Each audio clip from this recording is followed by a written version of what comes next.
I'd like to welcome everybody to the open course at the School of Advanced Studies, The Rise and Fall of Complex Societies. And this is lecture number 14. For those who might be viewing on live streaming on YouTube, if you have questions, you can go ahead and send those as a text message, and then Shaklo will relay those questions to us, and we can address those here in the class. Otherwise, we'll continue as part of our normal classwork. Any questions left over from last week or earlier that we want addressed from Memo's lecture on the Cave of the Jaguar or anything previous? Okay, good. Also a reminder, tomorrow at 2:20, we will have our first group presentation on the Khmer Empire, the rise and fall, and particularly the fall of the Khmers. So really looking forward to that, and we'll try to stream that also. So if anyone's out there live streaming and they want to participate and ask questions of the group, there should be time at the end for the group to answer questions about the collapse of the Khmers.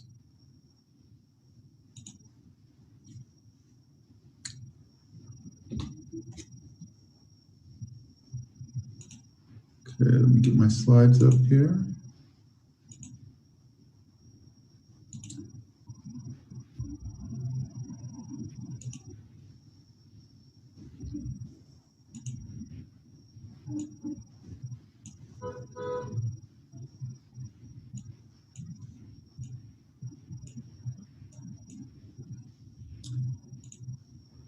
Okay, so today I was going to talk a little bit more about the collapse of the Maya, particularly in the southwestern lowlands, and you should have a reading on that. But instead, I decided, considering the nature of current events right now, that let's talk about the nature of rebellion, and we'll use a case study from ancient history, from the time of the Ptolemaic Empire in Egypt. So this lecture I call The Tale of Two Cities, or The Tale of Two Tales, excuse me. So a little play on words, right? Tale of Two Tales. What is a tell? Like Tel Aviv, Tel Tamai. What is a tell? That's a question out to the class. City? Okay, it was a city. So a tell is the archaeological remains of a city. And what happens is that as over thousands of years, as people live there, that they tend to build on top of the collapsed buildings from before. And so it grows up as a hill. But it's an artificial hill created as an archaeological site that shows us where a city was. So we're going to talk about two tells here. We're mostly going to talk about one called Tel Tamai, or the ancient city of Thamuas. And then adjacent to it is another city of Mendy. Now, these two cities coexisted at the same time. And the question that we're going to talk about is, what was the relationship of these two cities next to each other? Why in Hellenistic Egypt, in the Ptolemaic period, right after Alexander the Great had conquered Egypt, do we have these two tells, Mendes and Thamuas, competing with each other? And so there you can see on the left side, you see the god Banebjed from Mendes, the ram god, and on the right is just the goddess Aphrodite from a find in Thamuas. And in between, what is that in between? Who recognizes that? Rosetta Stone. Rosetta Stone, yeah. And so we're going to try to put all these pieces together, and the Rosetta Stone has some of the answers that we're talking about.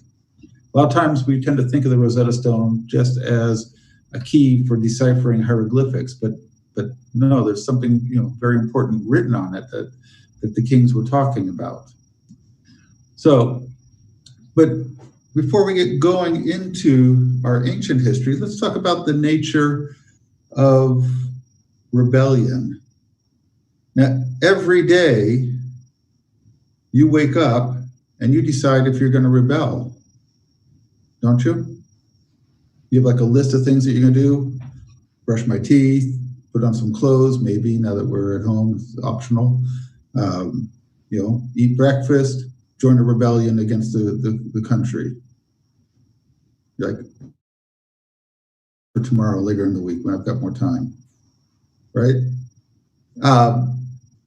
Whether you decide it consciously or not, you make that decision, right? And you may rebel in small ways. You may not do your homework assignment or your reading, or there might be different conscious ways. That professor, he's such a jerk, I'm not going to do something that he wants me to do. It's a form of rebellion, right? Or you might rebel against your parents, or some form of authority, or you might rebel against your country.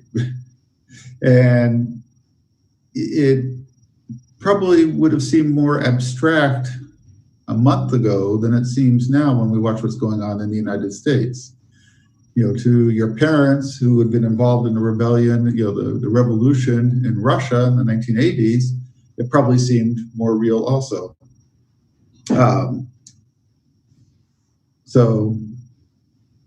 Legio Mortis. Do we have a guest?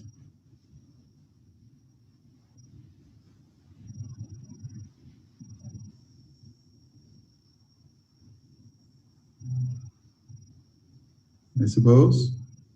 Welcome. So in this picture, this was one of my heroes when I first began working in Mexico. He was Subcomandante Marcos.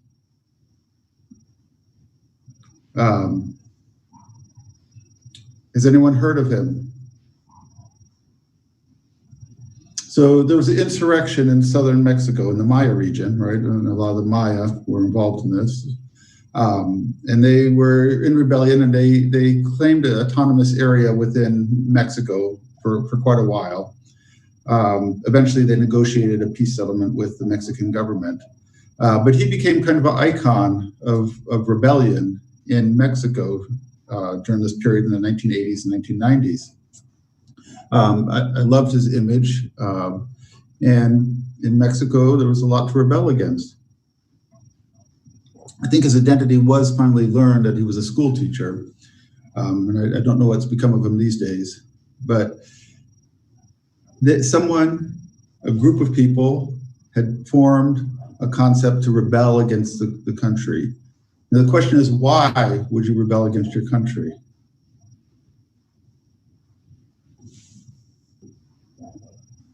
That movement was called the Zapatistas. So here's just a kind of a montage of some rebellion, and on the upper left, that's one from what's going on right now. People protesting against Obama on the far right, and Tiananmen Square, of course, the very famous picture of a man standing before the Chinese tanks, and people in London protesting against Donald Trump, and then people protesting against the Vietnam War, both with racial issues in the United States and the concept of the war in the United States. And these are just, of course, a handful of examples. We can see that going on all the time. We see what's going on in Syria or Lebanon. 10 years ago, Egypt was up in arms. Hong Kong, Russia has had its share of protests. So protesting and rebelling against aspects of the country are commonplace, really, in modern states and complex societies. And as we consider what leads to the collapse of a complex society, we want to understand what it is that motivates people to rebel against that society. What is going on? What is an aspect of the structure of that society that makes people feel that it's worth the risk to enter into rebellion? And this is from one of your readings also. It's a book chapter I wrote many, many years ago when I was working in Laos. But I'm going to ask someone to read it. Anna Trevino, would you be willing to read that for me? Anna? Hello, Anna? No? Nikita? Yes, I'm here. So, Thank you. Yeah, would you read that out loud for me, please? yeah, okay. As we watch the events unfold in the Middle East and ponder the dynamic between the Bin Laden, the Saud, and the Bush families, and economic, political, and ideological forces, we cannot assume that the United States, as a superpower, holds all the cards and is the sole determinant of the course of history. At each level from nation states to tribes to families, people from the frontier will strive to follow an agenda that differs from that of the superpower. Because of this dynamic, it is almost assured that even in the most ideal situation, the net outcome of intervention on a frontier will not meet the optimistic expectation of inherent imperial peril. Okay. Yeah, so this was written just before the United States went to war in Iraq. And basically what I was saying when I wrote that was that don't expect the outcome to meet your expectations as an empire. If you intervene in a frontier like that.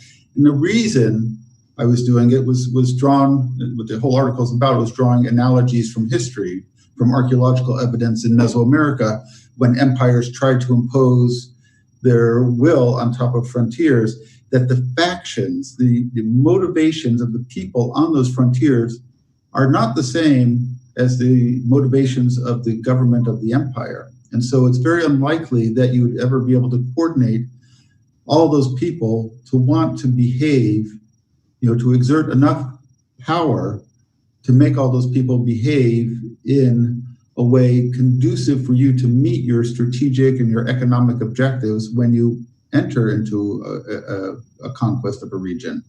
The same thing that America ran into in Southeast Asia, in Vietnam and Laos and Cambodia. You find a similar situation in Afghanistan and in Iraq.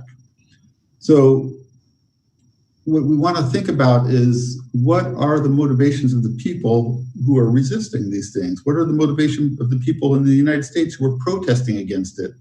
Right? There were protests against going to war in Iraq in the United States, a lot of protests. Nothing violent like right now, but a lot of people were out in the streets showing their disapproval as America was trying to make a case to go to war, and eventually did go to war, of course. So what we want to think about as we talk about rebellion is what is going on with individuals and how those spheres of force are interacting on their mental concept of the political situation and the economic situation, the social situation that they live in. And so you think about those centripetal forces, right? Those forces that a government uses to bring people together. And here I just put a montage of things from my life where I was working for the government as part of that force, right? To bringing the country together, to centralizing authority.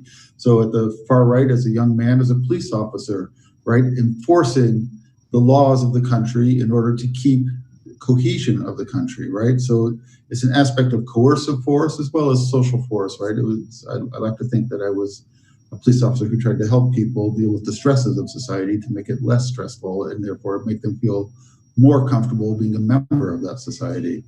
I worked for the military searching for MIAs, right? Missing soldiers from past wars. And the idea was to bring those people back home. But it was used very much as a propaganda piece for the country to say, come fight for our country. We won't leave your body behind if you die in a foreign war. And so it was used as a very aggressive form. It is used as a very aggressive form of trying to bring people together to feel good about their country, feel loyal and dedicated to their country. So we all play a part, both in these centripetal forces and these centrifugal forces, right? The things that pull us apart. There are things we do where we rebel against authority and against the aspects of the country in small ways, change, or we put our priority over the rules of the society, or you cheat on your taxes, or whatever it might be. And then there are things that we do that bring the country, that help us. We follow the rules that help the country maintain cohesion, that engender a feeling of loyalty and inclusion within that country. So let's go back to a familiar concept when we think about rebellion, the concept of social power. What motivates a people as a society to cooperate for good or ill? As individuals, we are impacted by various social interactions in which the psyche of one person is affected by and changed by their interactions with the others.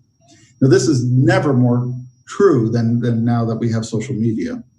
So now we are on a daily basis interacting with people, and maybe you're apolitical or maybe you're super political like me, where you believe that social media is a way to try to influence people on their political beliefs, and that they try to heighten awareness, to educate people about what's going on in the world so that they make more informed political decisions.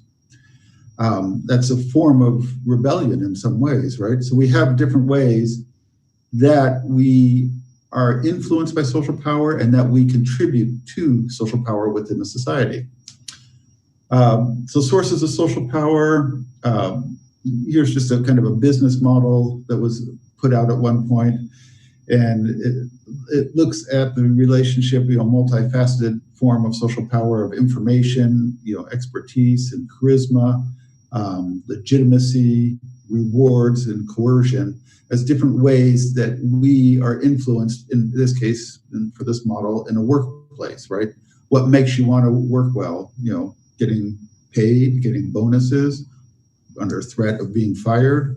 All these things can contribute to get you to behave and act in accordance to what the workplace, the authority in this case, wants you to do. Now, if we think about Michael Mann's, of course, his IEMP model, we have ideological power, economic power, military power, and political power. So just reviewing on those, ideological power. Daria, do you want to read that? Me? Yeah. Ideological power derives from the human need to find ultimate meaning in life, to share norms and values, and to participate in aesthetic and ritual practices with others. Okay, so in what's going on in the United States right now, there's an ideology of what America is, right? There's a symbolic nature of a national identity that becomes part of the ideology. And for people who are in rebellion, they think the rebellion in support of that ideology. And for people who are using force against the rebellion, they think they're using force in furtherance of that ideology as well, to preserve that American ideal. President Trump recently walked over to a church and held up a copy of a Bible. So he was trying to invoke the legitimacy of divine authority by saying that, look, here I am in front of a church, therefore I have a certain amount of divine connection that gives my presidency some sort of divine rule, some sort of divine legitimacy, that it's approved by God. About economic power, Alessia, do you want to read that? Yeah, sure. Thank you. Economic power derives from the human need to extract, transform, distribute, and consume the products of nature. Economic relations are powerful because they combine the intensive mobilization of labor with very extensive circuits of capital, trade, and production chains, providing a combination of intensive and extensive power, and normally also of authoritative and diffused power. So economic forces, of course, we're all very well in touch with this, and that probably the one social power that we become aware of on a daily basis when we go to shop or pay bills or pay our rent is the importance of economic influence on our lives, that need to have a job in a capitalist society, right? To make sure that you have an income so that you can meet your requirements for trying to build an enjoyable life. So that's a very strong, a very immediate, a very powerful form of social power that is, one of the most, I think, effective. When you think about the people who are very wealthy in the world, that holding on to that wealth becomes a very strong motivator for them, right? They want that economic power. And then they use that power to influence governments to make sure that they can keep that power. So economic power is it's a form of coercion. It's a form of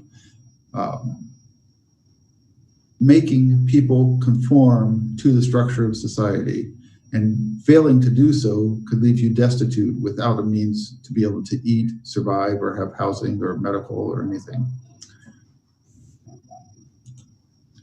And military power.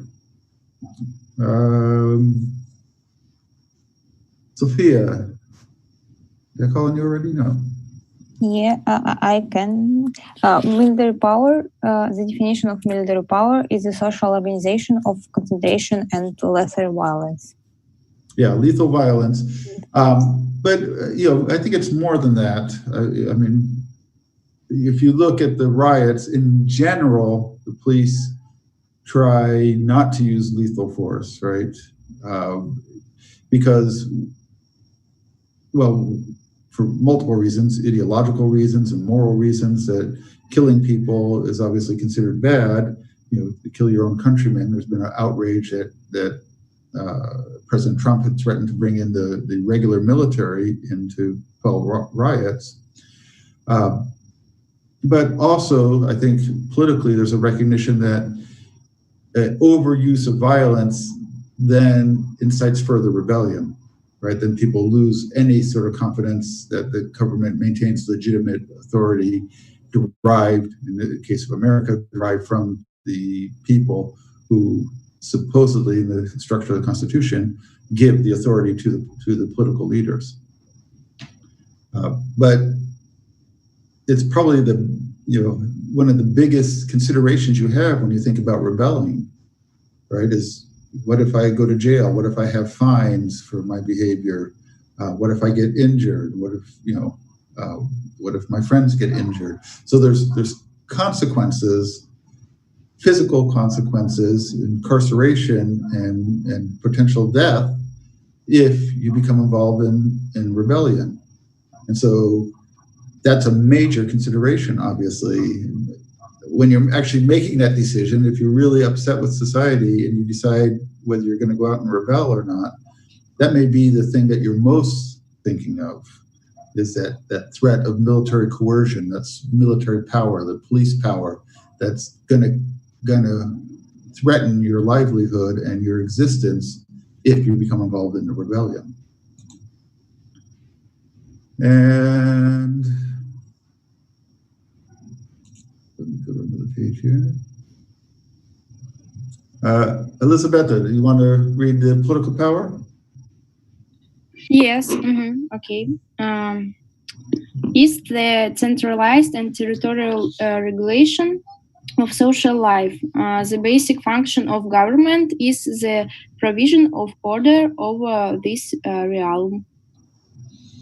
Okay, so with political power, I mean, the fact that we live in nations of laws, right? That we understand what the regulations are, and we have a bureaucracy that allows all the aspects of the government to function that make our life possible in a large community. So political power is the authority that we grant to our politicians and the bureaucracy and the structure of the political network that operates within the borders of our country and beyond to keep us involved and feeling that we belong to a nation and that nation serves our ability to have a life and to enjoy that life. So I think we looked at this slide before, but just if you look at the different interplay, the dynamics associated with these types of concepts of power in Europe, and with the rise of fascism, with political polarization, something you see very clearly in America right now, deadlock and paralysis, right? The government begins to cease to function, aspects of the government start to fail, leftist refusal to compromise, right? So you're not able to get those two parts of the government working together to be able to build some sort of consensus government representing all the different factions and groups within those borders of your nation. And military police, a loss of connection between the military and the ruling factions of the government.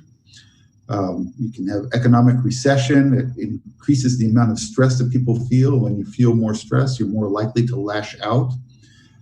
You have more disorder. You have ideology. So, there's a ideological struggle going on in the United States between the left and right that they become very extremist in some ways, some aspects of them, and the controlling faction in the government right now is a very extremist right faction, and so it adds to that conflict that you see in the political realm. But there's a fundamental ideology. There's people on the left who say, you know what, the government has a responsibility to make sure every citizen is taken care of, that every citizen has access to food and shelter. And there's a philosophy on the right that says, no, you know what, if you don't work for it, you should starve to death on the street. You just don't deserve anything because it shows that you're not willing to work and earn a living. And so you don't deserve the benefits that come by participating in the economic system. And so they've become very kind of sharp ideological divide that has paralyzed aspects of the Congress, with the House of Representatives, one house of the Congress having a majority from the Democratic Party, whereas the Senate, the other house in the Congress, has a majority of Republicans. And so it takes both houses to pass legislation, and so they're not getting very much legislation done. There's not many laws being written right now that pass through both houses. And then, of course, you have the president who has the ability to veto that. So let's jump back to ancient history, and let's take a look at some of the background that leads up to the rebellion that we're going to talk about. So Persia, as we have some experts on Persia here now, right, ruled Egypt twice. So they ruled from 525 to 402 BCE, before the Common Era. There was a interregnum, right, with a change of leadership in Persia and a rebellion in Egypt that led to a series of dynasties where the Egyptians ruled themselves. They threw off, they defeated the Persian garrisons, liberated Egypt, but then the Persians came back. And here's a rather famous image that's given from one of the accounts of the Persian reconquest of Egypt, where the Persian soldiers carried cats in the battle. And they carried cats because they knew that the Egyptians thought that cats were a sacred animal and that the Egyptians would not shoot them if they were holding a cat. And then as they rode up to the walls of the city of Pelusium, they flung the cats over the walls of the city. But it allowed them to close on the city and thereby defeat the Egyptians. And Egypt was reconquered by the Persians and ruled by Persia in a very oppressive rule by Persia, where they destroyed temples, took monuments of gods back to Persia as trophies and as hostages. And this continued from 343 until 332 BCE. What happened in 332 BCE?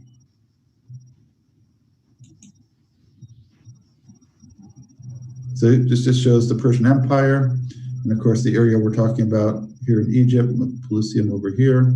So as the Persian army came, they sieged Pelusium and then reconquered Egypt.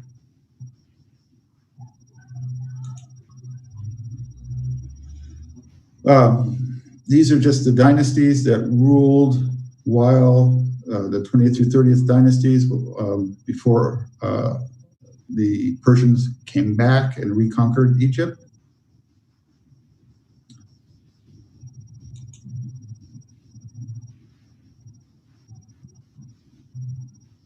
the 28th dynasty.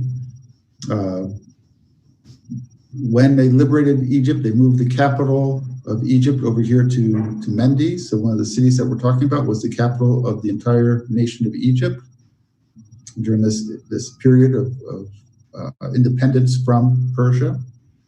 And we're going to be, as we consider the rebellion, we're going to be focused mostly in this region here. And this is Lower Egypt. So Lower Egypt is the northern part of Egypt, right? Because it's lower because it's the direction that the Nile River flows. Upper Egypt is where the Nile River starts. So the Nile determines what's lower and upper. So when we talk about the Nile Delta, even though it's north, it's considered Lower Egypt. So the ruins of the city of Mendy that we were talking about, this is a great naos. There would have been 4 of these, enormous, and they would have housed the gods associated with the afterlife and associated with the cult of the god of Ba-Nebjedet. And so this is a sarcophagus of one of the pharaohs from the time of rule there. So a coffin, a sarcophagus. So that event in 332 BCE that we're talking about, that was, of course, the liberation of Egypt by Alexander the Great. Is it a conquest or a liberation? What do you think?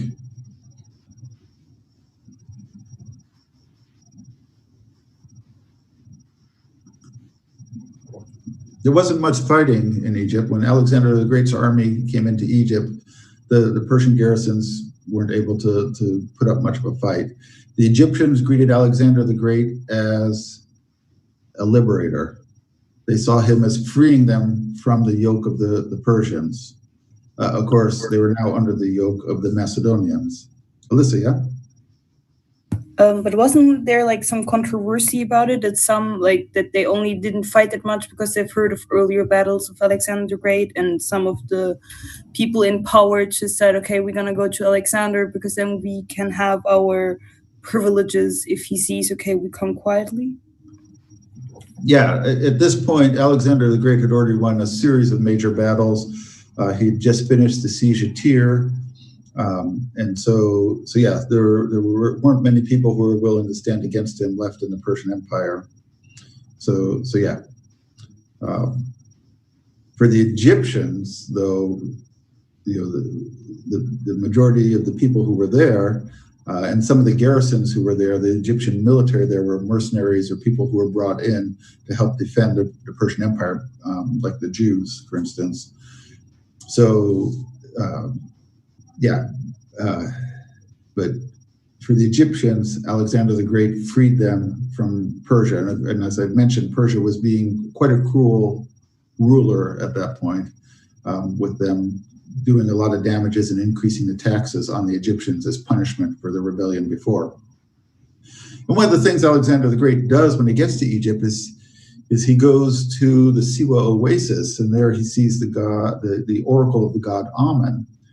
And it's revealed to him at this oracle that he is actually the son of the god Amen. Now, he'd been the son of the god Zeus before. His mother Olympias said, yeah, I did it with Zeus, and you're the baby. And now Alexander the Great reveals that he's the son of Amen from this oracle. Amen is often equated with Zeus in the Greco-Egyptian mythology. So there was a talk of syncretism, right, in our lecture yesterday. What is syncretism? Somebody? We talked about it. Well, it's when the beliefs are mixed.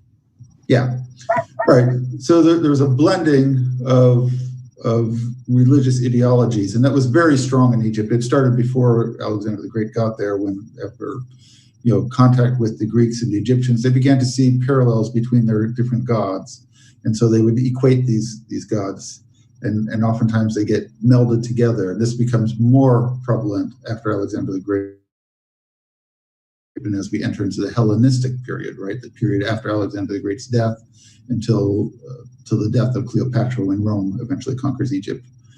So the god Amen is which means that Alexander the Great has a legitimate authority to become the pharaoh of Egypt. And so you see oftentimes on Alexander the Great's coins, he has horns on his head, not on his head, but sometimes on his head, but on the head of the god Zeus. And it's a god called Zeus Amen, in recognition of Alexander the Great's divine heritage and his legitimacy to rule both Greece, Persia, Egypt, and the rest of the world, whatever he's able to conquer.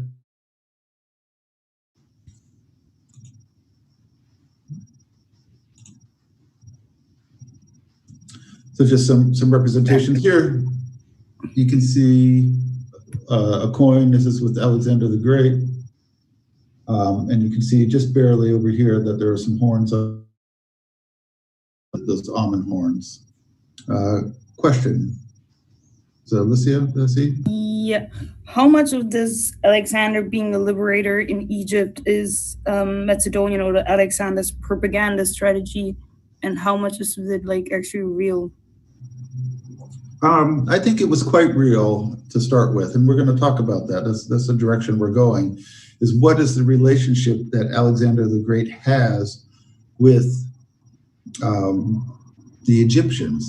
And we talk about factions and sources of power. In Egypt, the sources of power were the temples. So he quickly got the temples dedicated to the god Amen on his side. And the other god, the one at Memphis, the one who is the one that anoints the pharaoh, would be the god Ptah. And so he goes to Memphis also, and the god, the priests of Ptah are also very supportive. Now, when Alexander the Great dies, his generals divide up the world, right?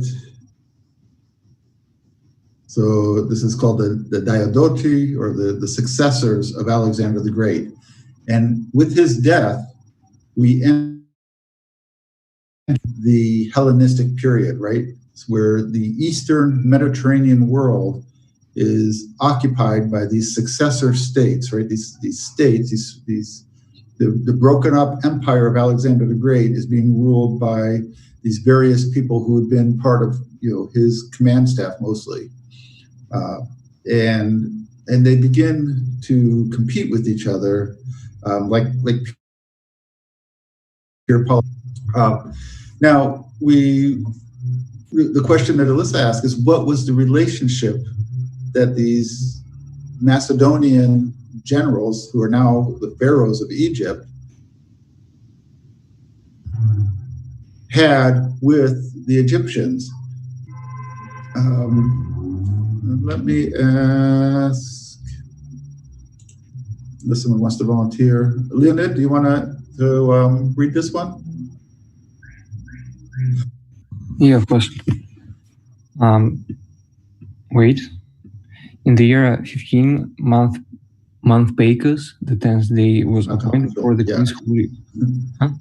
Yeah, don't worry about the pronunciation of the month. That's okay. It's Egyptian. The 10th day was appointed for the queen's holy consecration and her introduction into the temple after the divine lady had received the holy anointing during an interval of 4 days. She reappeared as a consecrated soul, and there were rejoicings for her in Anep, when her festival was solemnized, to enliven her holy soul at the place of the living rams, as was always customary to the rams of all gods from ancient times unto this day. His Majesty ordered that the inhabitants of the Mendesian nome should not pay more than 70,000 at the beginning of each year, to be their tax to the royal house forever afterwards. Such a thing never happened in the time of any of the kings who lived before him. Okay, so there's a couple of things here. First of all, this is a document, the Great Mendy's Stela. So it was a document carved at Mendy's.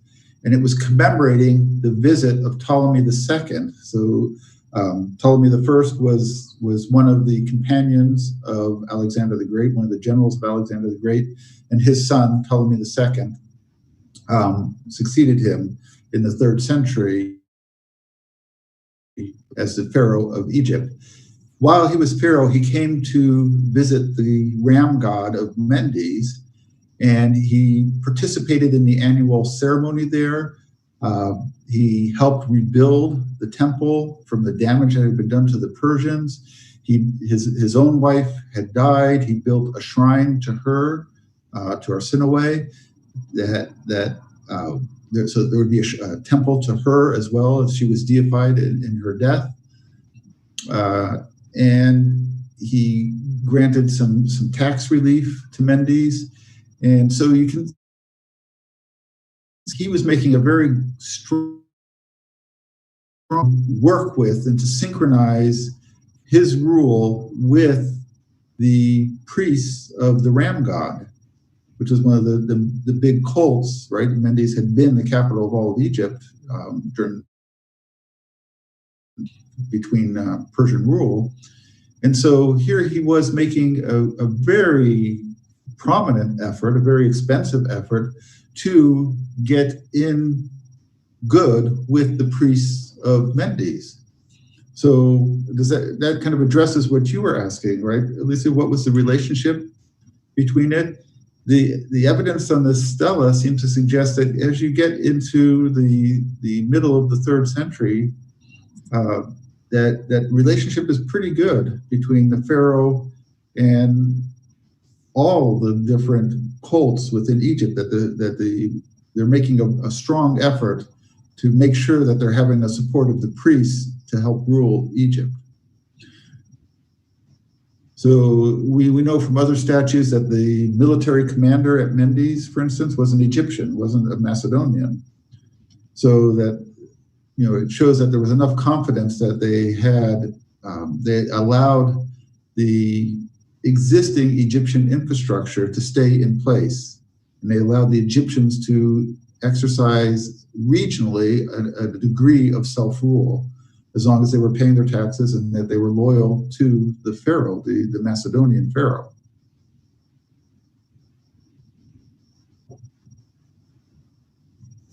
Something that's interesting also, and if we have time at the end of the day, we'll talk about it, is this reference to the king as doing something that no one else might have done before. And we'll see that on the Rosetta Stone as well. And it struck me as I was preparing the lecture that where I'd heard this recently was coming from President Trump. He tends to reference that I'm the best president that there's ever been. No one's done more for you than me. And that's the same sort of rhetoric that you see coming from rulers to help legitimize their position, suggesting that they are a benevolent ruler as well as that they have a divine authority. So if we look at the kind of mess in the aftermath of Alexander the Great in the Hellenistic world, and here it is at 188 BCE, kingdoms that have risen up. We're entering into an interesting period, of course. Rome is just finished off the Punic Wars and is beginning their expansion into other areas, so it's starting to move towards it. But the tradition of Hellenism still dominates the Eastern Mediterranean and much of the world. They have influence, obviously, that makes it around the world at this point, even into Asia. But you can see the two big kingdoms that we're going to be interested in here are the Ptolemaic kingdom here, Egypt, with Alexandria, and then the Seleucid kingdom, or empire. Both of these are often referred to as empires because they were expansionist and controlling multi-ethnic areas left over from Alexander the Great's conquest. So the general Ptolemy I and General Seleucus of Alexander the Great had claimed these two regions after his death, and their dynasties continued after that. So as we get into this story of this rebellion, or this story of two tells, there's a couple of things we're going to try to bring together. One is money. One is violence, is represented here with this broken arm, and the other is the Rosetta Stone. So when we look at the extent, is the domination of these two empires, the Ptolemaic Empire and the Seleucid Empire, during the time of the kings of Antiochus III and Ptolemy IV, we can see that they were running into an area of conflict in Palestine. And so this was an area that would go back and forth in control of who was dominating it, who was able to extract the taxes from it. And we're going to be interested particularly in a hot spot over where the modern city of Gaza is, right? Still a modern hotspot. And what you have is these two empires clash. You have two giant armies brought together. And this is a famous battle in military history because it's the only time that you had any sort of significant conflict between elephants of Indian origin and elephants of African origin. So Ptolemy, well, first Seleucus had made an arrangement, a peace treaty with India, with the new empire that had grown up after Alexander the Great in India, and had received as a gift, as part of the treaty, a bunch of elephants that he began to raise in the Seleucid Empire.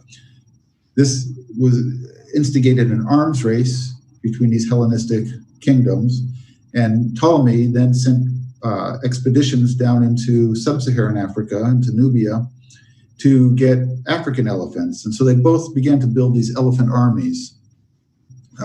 So this was one aspect of the arms race. I was there, I took some photography. So in 217 BCE, these armies clashed with each other.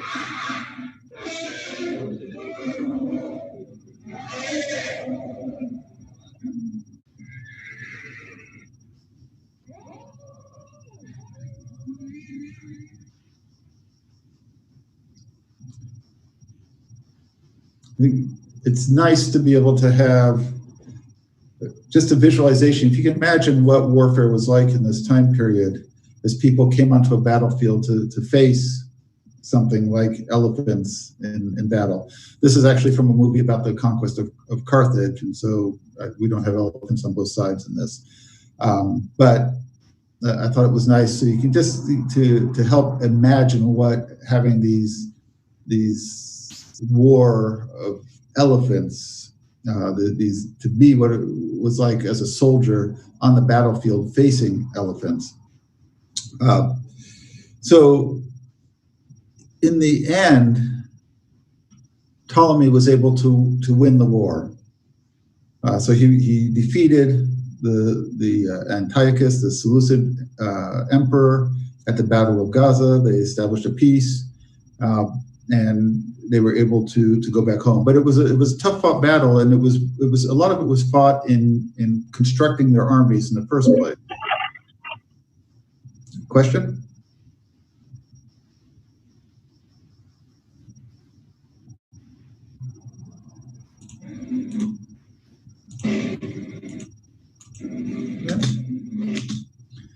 So, Artyom, do you want to read this one? Sure. As for Ptolemy, his war against the Egyptians followed immediately on these events. This king, by arming the Egyptians for his war against Antiochus, took a step which was of great service for the time, which was a mistake as regards the future.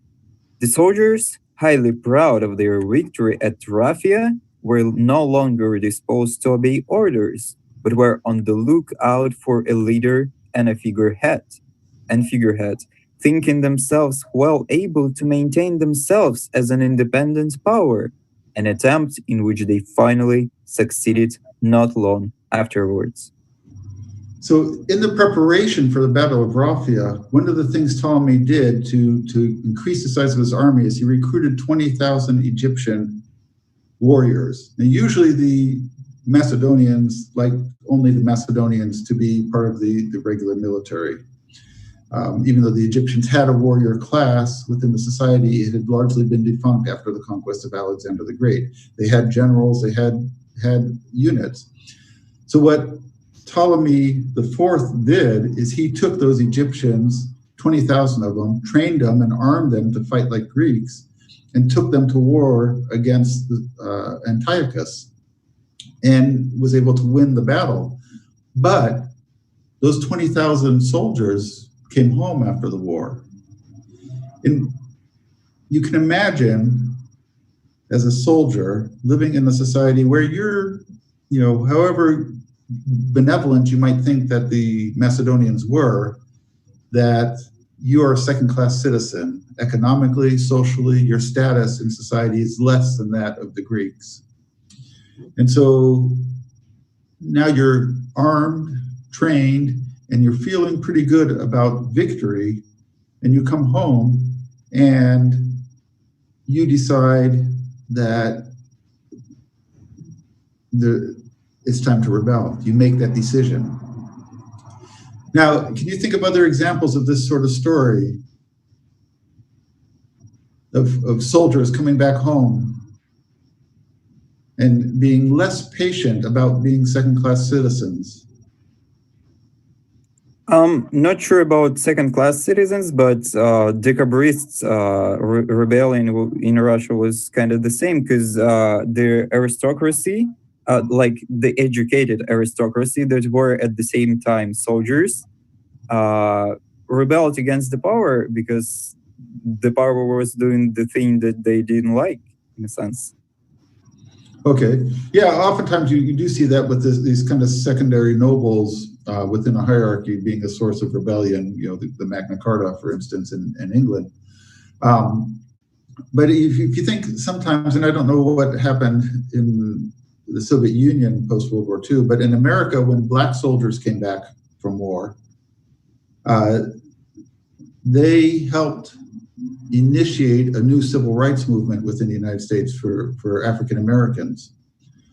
So they were less willing to accept that secondary status. And so as we, in the post-war era, as we went through the 50s, there were a lot of events that instigated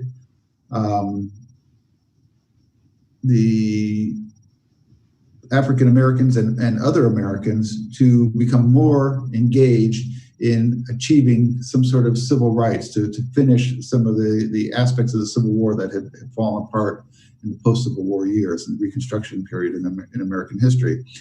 And it's something that, of course, with the rebellion going on right now, or with the rioting going on right now, you see it continuing on. I remember talking to a soldier. He'd been a pilot during World War II. There was a squadron, the Tuskegee Airmen of African-American pilots.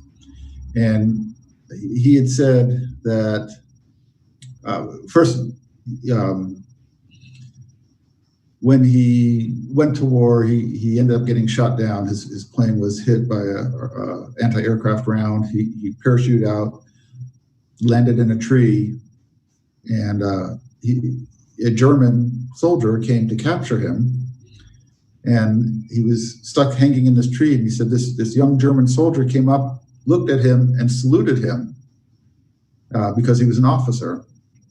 And he wasn't used to white soldiers saluting him as a black officer in the American military during World War II.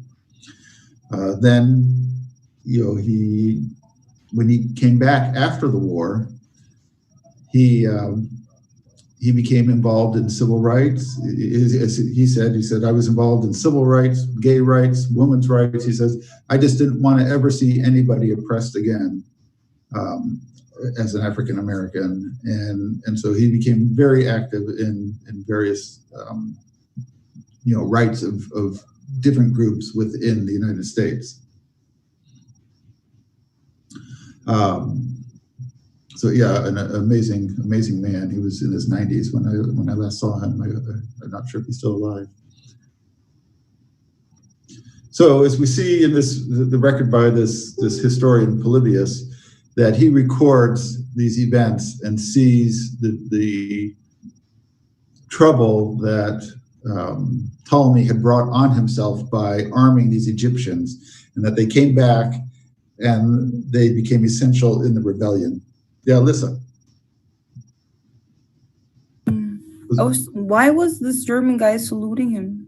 Because he was an officer. So yeah, but he was an enemy. Right, but still there was a general courtesy of war, international standard, that you respected officers and treated officers differently than soldiers, even from enemy sides. So he was following a protocol of giving respect to someone who's in the position of an officer, irregardless of the color of his skin. In fact, he said when he went to the prisoner of war camp, they took him to a Luftwaffe, a Air Force prisoner of war camp, and they were dividing up the new prisoners to go to different barracks within the camp.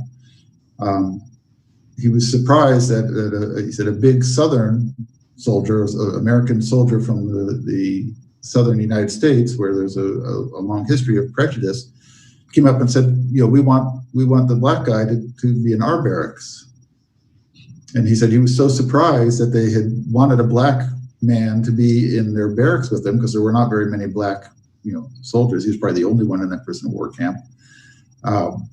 It turned out that they were digging a tunnel under their barracks to escape. And they were afraid that the Germans would send a spy, but they knew that because he was black that he wouldn't be a spy. So that's why they wanted the black airmen to be in their barracks, because they knew they could trust him as an American, as opposed to being a German infiltrator. So he said it was so surprising at the time, but then it made perfect sense. So again, the region that we're going to look at in the Delta, the Nile Delta, is this area here. So here's Mendes, and then the other Tel that we're looking at, the other ancient city, is Tmuz, or Tel Tamai. And here is a big city associated with the god Osiris. And then here is the city of Sais that we'll talk about at the end, because that's where the war ends. So when I say a tell of two tells, here's why, is that you have these two tells, the city of Tel Aruba, which is Mendes here, and Tel Tamai, which is Tmuz here. And they're only a few hundred meters apart. So here you can see this is a kilometer scale. So less than a half a kilometer between the two tells. Right? For two major cities, one, Tel Aruba, had been the capital of Egypt, and is certainly the capital of the nome. I used the term nome before. Who knows what a nome is in Egypt?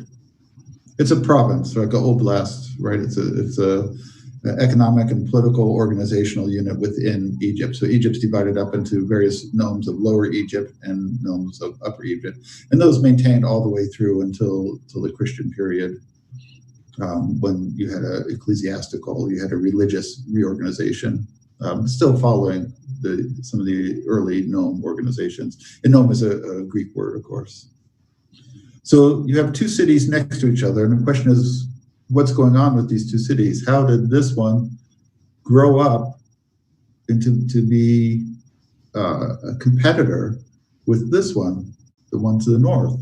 In fact, we know eventually, by the time we get into the Roman period, Tel Tamai is the new capital of this nome, and it's taken power away from the city of Mendes, where the ram god lives. So what happened between those two cities within this nome and within Egypt? Now, this rebellion that started, that Polybius was talking about, we don't have many documents on it. Polybius talks about it. A couple of the authors mention it, and then we have some declarations like the Rosetta Stone, right? And who knows the circumstances how the Rosetta Stone was discovered at the town of Rosetta? There's a clue right there in the picture, right? So during the Napoleonic Wars, when Napoleon came to Egypt, he conquered Egypt. He sent in a lot of scientific expeditions, and it was during this time period that the Rosetta Stone was discovered. It was taken back to France, where a scientist named Champollion figured out that it was written in 3 languages, and the important ones being the Greek and the hieroglyphs. And then he was able to use that correspondence between the Greek, which they could read, and the hieroglyphs, which had become a forgotten language. And then he was able to begin the translation of hieroglyphs, of Egyptian hieroglyphs, so that we can now read them fluently. But this stone was written in all 3 languages. It was written in Greek, in another language, which is a sort of a script form of hieroglyphs called Demotic, and then in Egyptian hieroglyphs.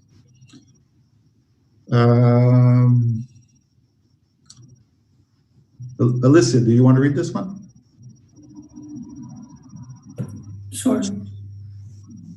So, whereas King Ptolemy, living forever, the manifest god, is wont to do many favors for the temples of Egypt.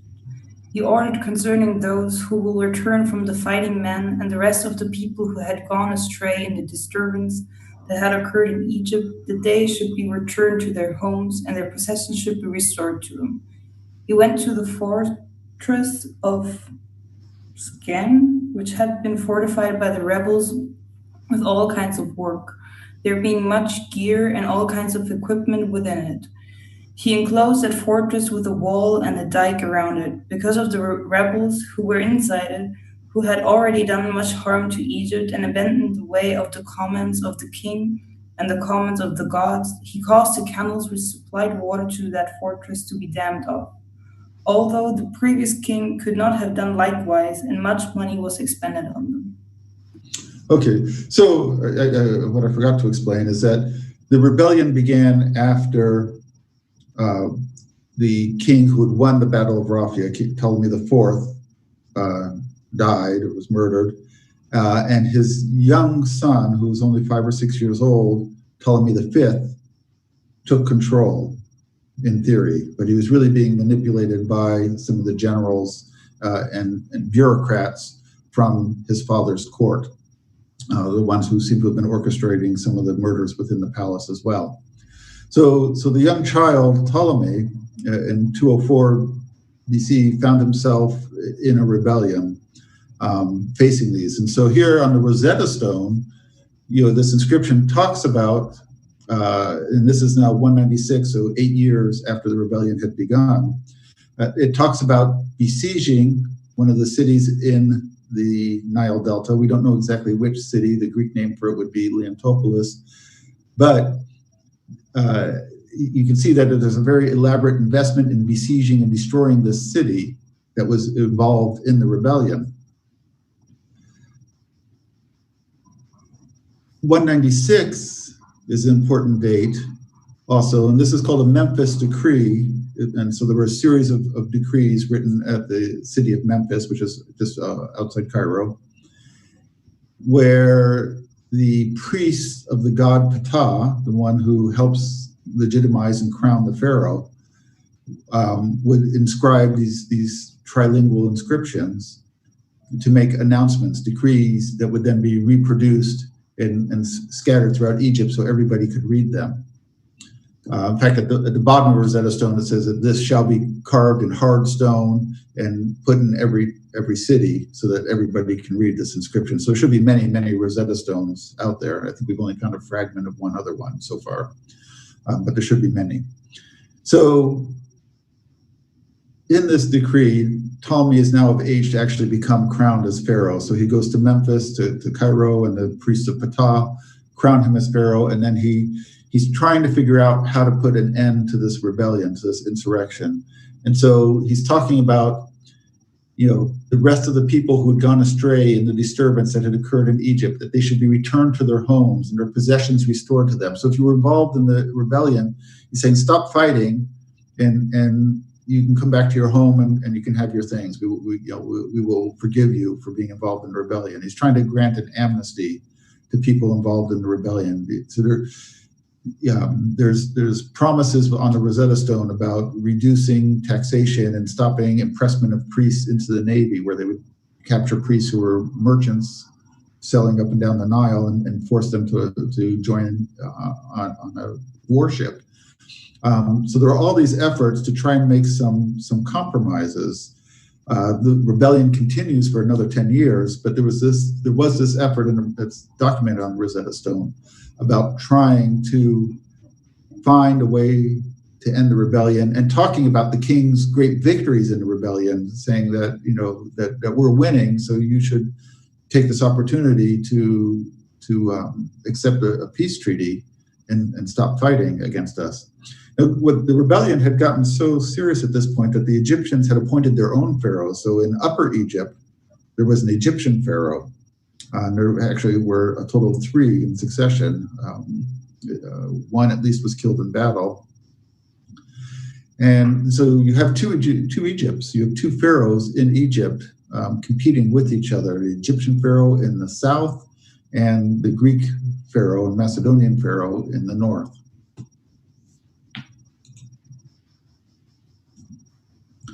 So just looking at the length of Egypt, so here in the Delta is where we're talking about most of our conflict. Here is where some of the battles were. This is where the Greeks, who were bringing in mercenaries to help them fight the war, of course, had to conquer these cities at Abydos down here. The temple of one of the old pharaohs of the New Kingdom, Seti I, was besieged, and we actually have inscriptions, graffiti, written by both Greek and Egyptian soldiers from both sides of the conflict on the walls there. So we know some of the events that happened there just from people who said, I'm here in the service of this pharaoh or this Greek army. After the Greeks had won the battle, then they wrote graffiti on it. Before they won, then the Egyptians who were resisting the Greeks had written on it. So one of the ways that we have documentation of it. So the Egyptians had also gotten help from the Nubians. So down here in the far south, they had sent forces to help the Egyptians fight against the Greeks in this case. So you can see that all of Egypt was really ensnared in this 20-year-long rebellion.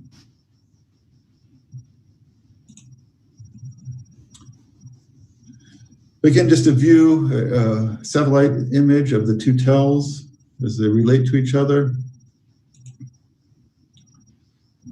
Those symbols of power again at Mendy's. This shows the ruins of Timai. And there's a big difference in how these cities are organized.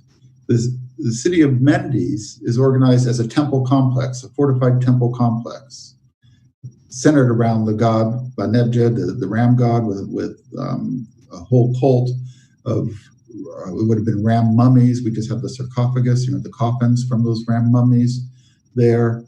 Whereas if you look at Tel Tamai, it is actually organized like a Greek city. It's got a grid system. There's a whole series of houses. You can see the mud brick residue of the houses in the streets here. And so you have two different styles of city going on here as well. This is an example from some of the temples, but your temples here are very much looking like Greek temples rather than Egyptian temples. Example of one of the streets. This is probably a church from the latter Roman period. Now, if we look at the north here, when we began doing archaeological work here, this part had been stripped down back in the 1920s and 1930s. They were using the mud brick. There was a French company there that was mining the mud brick, so they would take the archaeological artifacts there, but then they would take the mud brick and extract nitrates from the mud brick that were then used for fertilizer. So this area had been chopped down. So again, remember, a tell is an accumulation with the newest stuff on top, right? So the Roman stuff on top, and as you go back down, you go down in history, down to the Greek period. So the northern part of this tell had been cut down to right into the period of the 1st century or so BC. So they'd cut us right down into the end of the Hellenistic period there when they were looting the place. So when we began to do some salvage work to try to recover some evidence there, we began to make some discoveries in the northern part of the tell. Here you can see part of a temple complex that was built in the 1st century BC. We just put up a sign just in December over here, did some reconstruction on it. You can see different areas. Now here we have a very Roman area, but it's this there's this salvage area that was most interesting. And you can see this little purple triangle here. We did a magnetometer, a subsurface survey. So we looked at the variation in the magnetic signature of a series of points and did a reconstruction of what was underneath the surface. So right in around here. Again, you can see the magnetic survey here, and these are other excavation pits. And here's that magnetic survey that I was talking about. And so what you can see right here is a very interesting structure. As that's a different area, but here it is. So here is the excavation of that area that we used the magnetic survey on. And here you can see the comparison. Here's the magnetic survey data that shows these walls here. And then when we excavate it, we can see these mud brick walls here. Here's a well over here, another well over here. These wells appear to be intrusive, that they were dug in later through, from the higher levels of the tell. But you can see that the magnetic data lined up very well with the archaeological data. So we had really good evidence.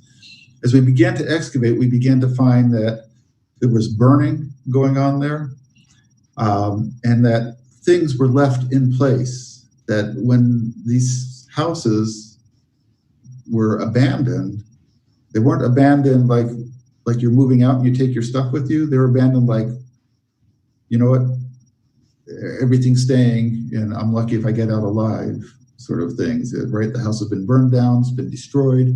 Here you can see a nice assemblage of ceramics sitting on the floor. And we put them back together after, cleaned and repaired. Here you can see a nice Greek-style crater used for wine often. And this was a nice one because it allowed us to date this house. The dating of this crater doesn't go past, say, 176 BC. So it puts us right in that period of that rebellion. So what we're seeing is burning and evidence of destruction, that people had to abandon this house with everything still in it during this period of rebellion. Underneath where those ceramics were, we found a small, what had been a bag of coins that had been buried there or hidden there. And we were able to date those coins all to the time period up to Ptolemy IV, Ptolemy the 2nd, 3rd, and 4th. So the coins were corresponding also with this time just before the rebellion. Elsewhere nearby that house, we found a series of kilns that had been shut down. They'd stopped production of ceramics at these kilns. They'd all been cut off. And what we found is with that destruction layer is that it was cut off, and then it was leveled over, almost like they'd taken a bulldozer, leveled off everything, and then rebuilt a new city on top of it. Just more structures, industrial structures in the kiln area. We found evidence of ceramics that were spread out, so it looked like they'd taken these old piles of broken ceramics and used them to fill in the rough areas so that they could rebuild the city after this destruction event. And we found weapons. So here you can see stones from a catapult, from a ballista. Here's an iron arrowhead. Those coins I talked about, again, we can the lower ones, the ones that were under the floor, date to Ptolemy IV or Ptolemy III. And then on that area where you can see this line here where they leveled everything and then reconstructed the city, they leveled the surface for reconstruction. Now we're in the time period of Ptolemy the 5th or 6th. So we're following the period after that destruction event, after the Great Rebellion. Elsewhere in that area, we found human remains, unburied. Now, you know the Egyptians always like to bury people, right? So if someone's unburied, there's an issue. Something happened that people were left out and unburied. Here was a skull swept aside into a garbage pile. Here's the body of a young man. You can see his teeth here. His skull had been damaged by Egyptian excavator, but you can see his body here. He was laid out on top of a kiln. So his body looks like it was just tossed on top of the kiln, maybe an 18-year-old man. And at that same level where those kilns were destroyed and cut off, we found a skeleton spread out over here. Now this was a different sort of skeleton. This was a man about my age, a little more robust than me. He had signs of trauma. It looked like he had died fighting. Possibly a neck fracture here, like someone had struck him in the back of the neck. But most interesting was his left arm. So on his left arm, you can see this big block right here and a matching piece here. So these would fit together like this. When he was a young man, his left arm had been broken. And it had been broken fairly severely, and it healed up, but he probably lost some ability to twist it and things like that. Almost fused together. The two bone, the callus between the two bones had kind of locked it up. His age, as I said, he was about my age. His body was deposited here, maybe 190 BC. It meant he would have been a young man at the same time as that Battle of Raphia, with that elephant battle, right?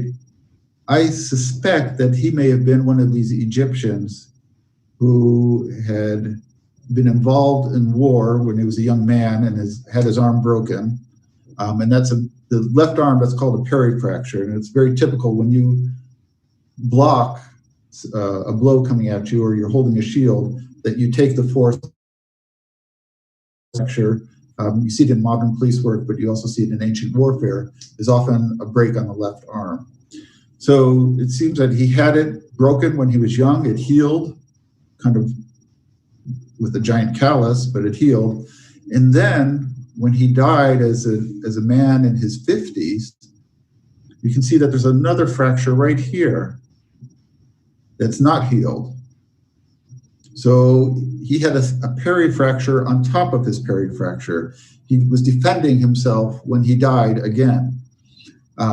Not that he died again, but he had his arm broken again before he died. And then he was left unburied. You saw how his body was just left scattered in the ruins. So it almost looks like he had been kind of leaned up against the wall, and then as everything was kind of leveled out, that his body had just kind of decomposed and collapsed out. And then he was just buried over when the city was rebuilt. I suspect that what we're seeing is a destruction level that temporally fits with the time period of this Great Rebellion, which means that Mendes, which had a really good relationship with Ptolemy II, but by the time you get to Ptolemy V, was not dealing so well with the Greek overlords at this point. Both Mendes and Thymuis had been involved in the rebellion against the Persians, and as we said, Mendes had become the capital of Egypt for a while. And they were known for having a lot of warriors there as well. And so it would have been natural for these warriors to go to war with the Greeks and to come back and then become involved in the rebellion. So just other examples of bones that might have fractures on them. Again, this is the bone that holds the skull up right on your spinal column.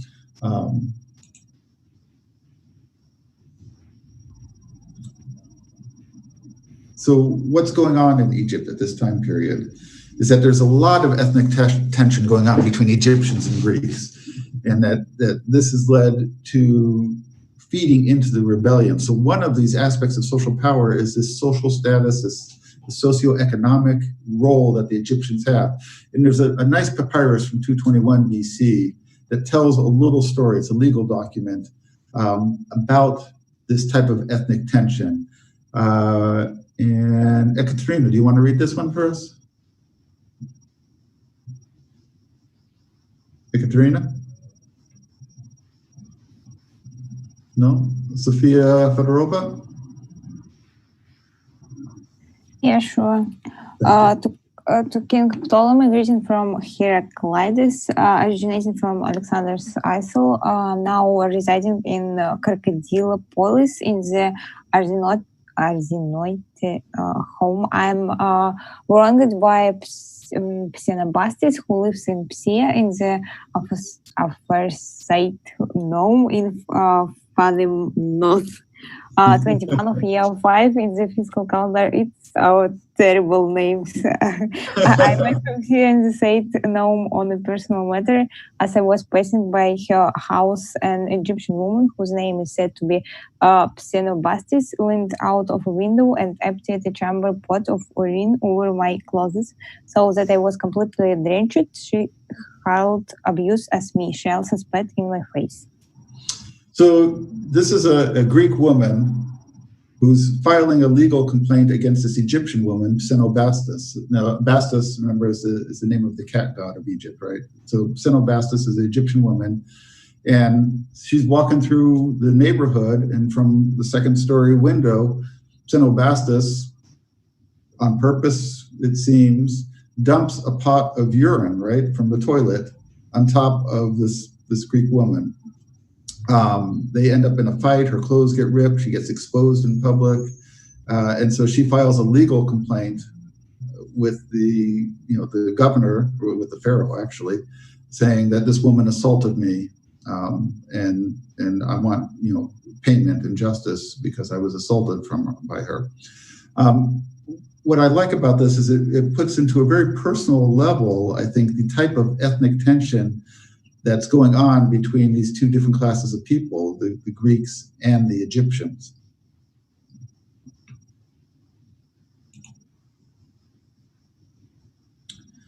So one of the other things that fed into this rebellion that I forgot to mention is the money issue. Because of the war in Gaza, it was called the 4-Syrian War between Seleucus, or the Seleucid Empire, and the Ptolemaic Empire. Ptolemy had incurred a lot of debt to pay for the troops and pay for everything that supported the war. One of his economic advisors, about 5 to 10 years after the war, decided to help balance the budget to make up for the cost of the war, that they would devalue the value of bronze and which inflated the value of silver. Now the Greeks mostly had silver, whereas the Egyptians mostly had bronze. So bronze devalued about 75% during this period, which means that a loaf of bread would cost you 4 times what it had cost before. So you add this whole level of economic stress. This is a form of taxation, really. Once they made that devaluation, it favored the Greeks who were well invested in silver, and for the lower socioeconomic classes, the Egyptians for the most part, it put an extreme economic hardship on them. So that devaluation of currency was one of the factors that led into this rebellion. So you have soldiers who are coming back from military conflict, who are dissatisfied with the social situation. You have the ethnic tensions, the socioeconomic tensions. And so this all feeds into the willingness of Egyptians to make that decision that you make every day, right? Am I going to rebel today? They did rebel. So the end of the rebellion did not go well for them, though. And Anna Bunjakovic, do you want to read this one? Yes, sure. Thank you. When Polycrates got the rebels into his power, for Athens, Puzerran Puzeras, sorry, Chisuf. Oh my God. The Egyptian names, Sisyphus and Sisyphus. Philobastus. Yeah, thank you. The surviving chieftains, forced by circumstances, came to Sais to entrust themselves to the king's god faith. But Ptolemy, violating his faith, tied the men naked to carts, and after dragging them through the streets and torching them, put them to death. On reaching Neocrates with his army, when Aristonicus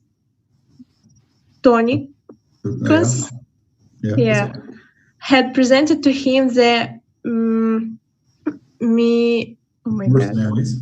Yeah, he had raised in Greece. He took them and sailed off to Alexandria, having taken no part in any action in the war owing to the unfairness of Polycrates. So Polycrates is this bad general of Ptolemy the Fifth, right? Who's one doing a lot of the. Again, you remember Ptolemy was the Fifth. Even at this point, at the end of the war, is just a young man. Probably not your age yet, and so he invites the last of the rebellion chiefs to that city of Sais, which I showed you in the Nile Delta. Invites them to talk peace, takes them prisoner, tortures them, murders them, and ends the rebellion like that.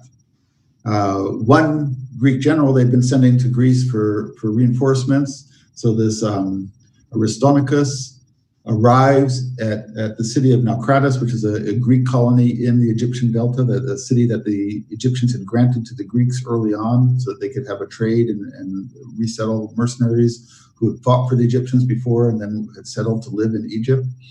So the Greeks arrive in Naucratis, and this Greek general sees what Polycrates does and is so disgusted by it that he just goes home and says, I refuse to deal with you. You're a disgusting human being for doing this to the Egyptians after promising to talk peace with them. This is the end of the rebellion. What are the consequences then of the rebellion? What do you think the consequences would be? Oh my God, we're almost out of time. I'm going to tell you, no time for you to talk. So at Timuus, I think one of the things that happens is that they take power away from the priests of the ram god and they build a new Greek city. They rebuild the city after it had been destroyed in a rebellion, and they make a Greek city, and they put Greek bureaucrats in charge, right? They install a Greek system where they would elect their officials and be loyal as Greeks to the Greek pharaoh. The temple starts to fall into ruin. They continue worshiping the ram god for a long time, but it's not supported by the government anymore. Whereas we know during the time of Ptolemy II that Ptolemy had come there and done construction and reconstruction, built new temples and was supporting the priests. We see that it's cut off after this, and so the priests slowly disappear. And this is one of the reasons why eventually you see hieroglyphs disappear, right? Because you start to lose your Greek priests.